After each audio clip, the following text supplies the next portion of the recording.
Hi guys, Dr. YouTube here. I thought I'd bring you this real quick.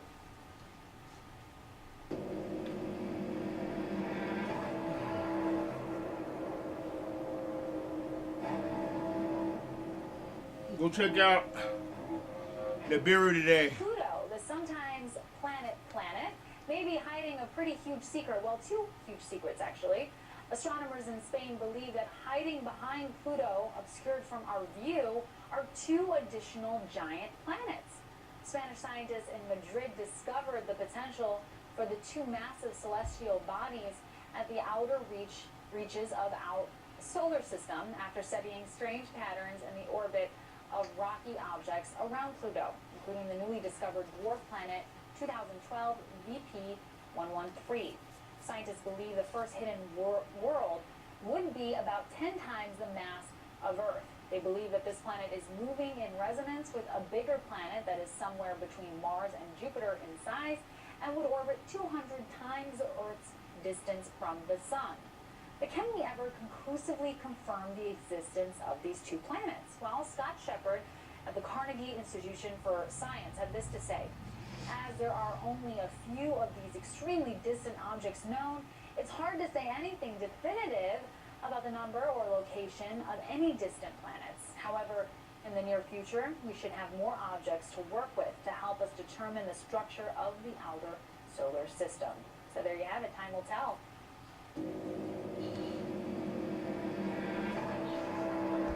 Very controversial subject.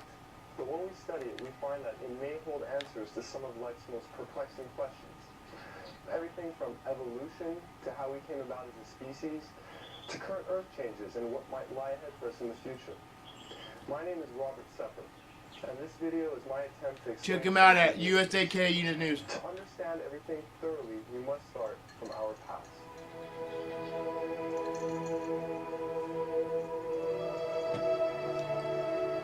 God created us. As you do research on our mitochondrial DNA, you find that it goes back into the range of 150,000 years based on the mitochondrial DNA, which is, I think, pretty much incontrovertible.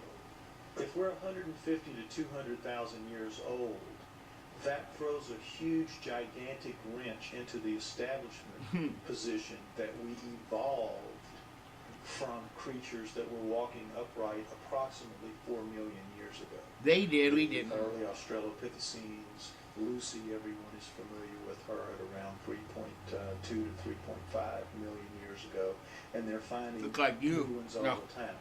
And all God I would created say us, guys. Is to qualify as human is to be upright walking. If you're an upright walking pre-creature, you're called a pre-human. And even though all of those creatures, right through Neanderthal, from Lucy at 4 million That's years crazy. ago, right through the Homo habilis, Homo erectus, Neanderthal to Cro-Magnon. It's Right all up to fake. Cro-Magnon. All We're of not those from monkeys, creatures guys. don't look anything like human beings as we are today. They are as different from us as primates. In fact, they look like primates. They look like upright walking primates. Up through Neanderthal, back to Lucy, and whatever's going to come before her. What could make something change so radically, literally overnight, in anthropological terms, and be anything remotely associated with Darwinism?